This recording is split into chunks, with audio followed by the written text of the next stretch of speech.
নিউটনৰ গতি বিষয়ক সূত্ৰৰ মতে আমি কি পাওঁ F = ma বল সমান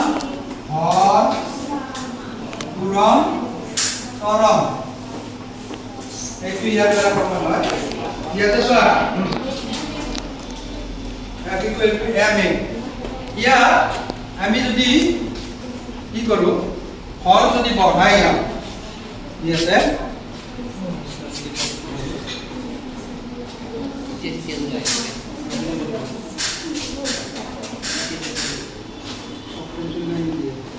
ইয়াত যদি আমি ভৰ বঢ়াই যাওঁ ক্ৰমান্বয়ে কি হ'ব ই এতিয়া স্থিতিশীল অৱস্থাত আছে ভৰবেগৰ পৰিৱৰ্তন প্ৰয়োগ কৰা বলৰ দিশতে হয় আৰু ই সমানুপাতিক বলৰ সমানুপাতিক গতিকে ইয়াত যদি আমি ভৰ বঢ়াই দিওঁ কি হয় ইয়াত বুজিছে না কি হ'ল ভৰবেগৰ পৰিৱৰ্তন আৰু ইয়াত কি হ'ল বেছি বল প্ৰয়োগ হৈছে তাৰমানে F = ma ইয়াত আমি ভৰ বঢ়াই দিলেও এক্সিলাৰেশনটো বাঢ়ি যায় ত্বৰণটো বাঢ়ি যায় গতিকে কি হয় বলৰ মান বাঢ়ি যায় বেছিকৈ ভৰ দিলে কাৰণ ইয়াত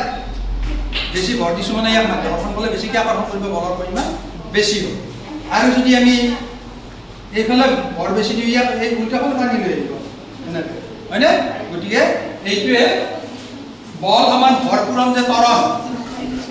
তাৰমানে বল বাঢ়িব লাগিলে হয় কি হ'ব m * a m মানে m * a হয় ভৰ বাঢ়িব লাগিব নহয় ত্বৰণ বাঢ়িব লাগিব ত্বৰণ বঢ়াই দিলে কি হ'ব